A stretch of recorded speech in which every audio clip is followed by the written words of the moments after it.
Hello everybody and welcome back to CFO Conversations. I'm your host Paula Kensington and I have the great pleasure of welcoming back Rachel White into the studio. Hey Paula, great to be here. Thank you. And today we're going to talk about something that's very dear to all of our hearts, is the future of finance and who's at risk and what can we do about it. So we know the future is going to be different. I think the last 30 years in our lifestyle, it's probably been one of the biggest changes. When I think back to my first role in finance, we didn't have computers in the office. There was a computer room, and I don't feel like I'm that old. But talk to us, Rachel, about your views on the future role in finance. Oh look, Paula, that's a broad conversation. Let's focus on a couple of elements. I think the first thing, I talk to a lot of marketing professionals and they're being told that they have to become more analytical and numbers focused. And they have traditionally been the communicators and the message creators and those sorts of things.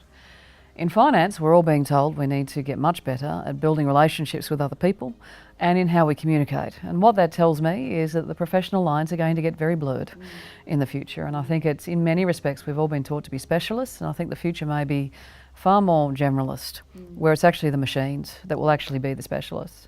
Let me talk about the machines, because we hear an awful lot about something called artificial intelligence. This was the stuff of sci-fi movies in the 70s and 80s. And of course now it's starting to become a reality. It is reasonable to say that artificial intelligence is coming. And what is artificial intelligence? It's the ability for a machine to learn and to make decisions is what it is. So with a bunch of facts and circumstances every day as finance professionals, we make decisions based on information. Machines do that remarkably well, or they will. I think where, and probably can dig into this a little further, is the reality of where the technology is at right now and how the speed of that technology will impact people's careers. I think it's probably the most relevant element that people just need to be cognizant of in their thinking about these issues. Yeah, and I think it depends on, it is a dual speed as well, because it depends on the size of the organisation, the complexity, the amount of investment that's being made.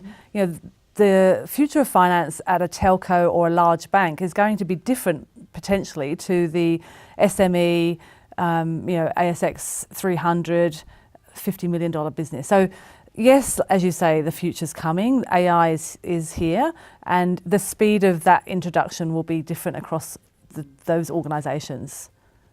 Very much so, and I think for large-scale organisations in particular, how change seems to impact them is it creeps and it comes and it comes and it comes, and then something turns on a dime.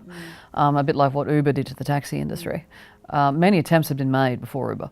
There was just something about Uber that just turned it on its head. And so there will be that transition point. I think the example I'd probably like to give for large organisations in terms of the speed with which the machines can actually replicate what we do. Recently I moved house and I had to move my broadband. And that took 3 weeks and 2 goes, and I won't get into that, so I won't say who it was. But the second attempt, I got all these text messages saying at 6 o'clock the network will be up. And I turned my computer on, I could see it, but I couldn't connect to it. I was like, oh geez, I've now got to go through the hell of the call centre. Yuck. That's not a good way to spend an evening. Where's my glass of wine? Anyway, I jumped online and I started chatting I knew it was a robot. I knew it was a bot I was talking to because I know the industry. Yeah. And it managed to figure out what was going on without me having to go through the call centres, which was that basically the servers hadn't been switched off at the other end, that was it. And it fixed it and I was done in about 20 minutes. Yeah. Now in terms of that's actually very advanced AI technology because it authenticated who I was. That's where it's up to, doing something that's a very simple task. So for big organisations which are very, very complex beasts, I think the finance role probably isn't going to massively change. It'll change in increments.